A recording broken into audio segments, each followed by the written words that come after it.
The Israelites had suffered a crushing defeat at the hands of the Philistines, because God would not help them.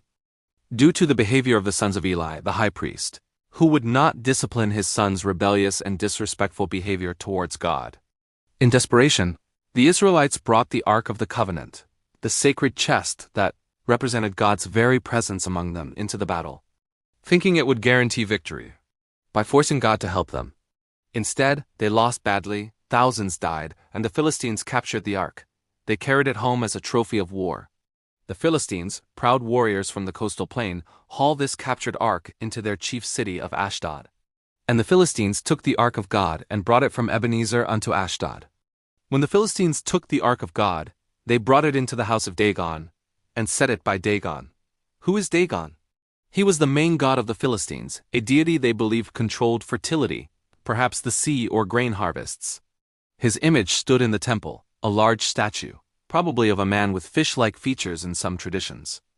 The Philistines dragged the ark right into Dagon's temple and placed it beside their god's idol, as if to say, "Our God has beaten your God. Look, here's proof."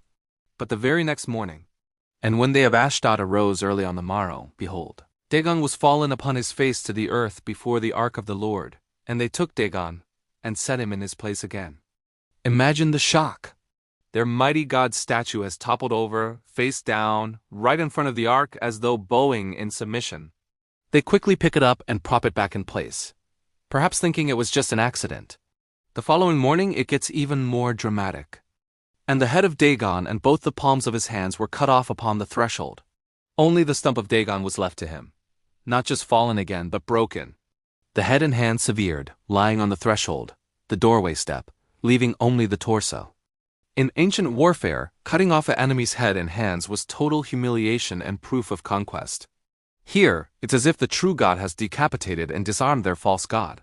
Therefore, neither the priests of Dagon, nor any that come into Dagon's house, tread on the threshold of Dagon in Ashdod unto this day.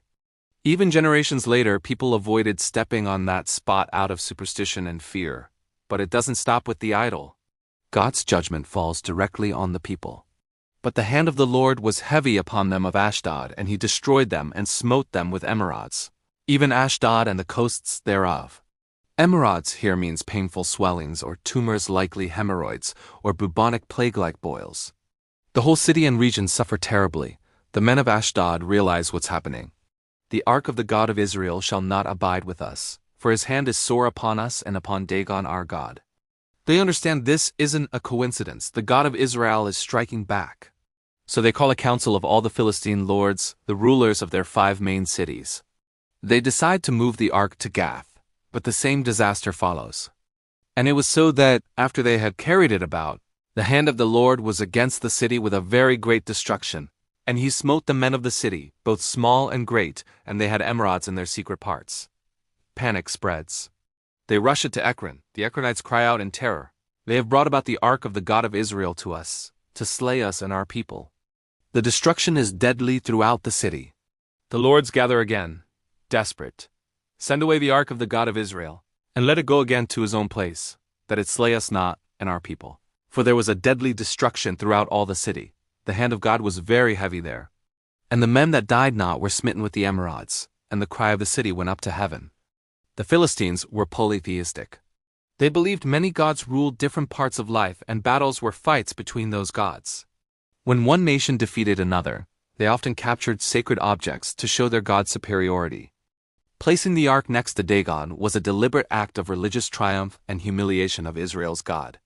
But when calamity struck, they interpreted them as divine anger, first from their own God, hence the threshold taboo, then clearly from Israel's God. Superstition ran deep. Omens, plagues, and odd events were seen as direct messages from the spiritual realm. The Philistines weren't foolish. They were pragmatic. When suffering continued, covered in gold, with cherubim on top, it housed the tablets of the law, symbolizing God's covenant and throne on earth. Yet here, even in enemy hands, it proves God's power isn't limited by geography or human failure. What is the purpose of this story? It's to teach us loud and clear that the Lord is the one true God, supreme over all false gods and nations. Idols fall before him. No one can capture or control him. Even when his people fail, as Israel did by treating the ark like a talisman, God defends his own name and glory.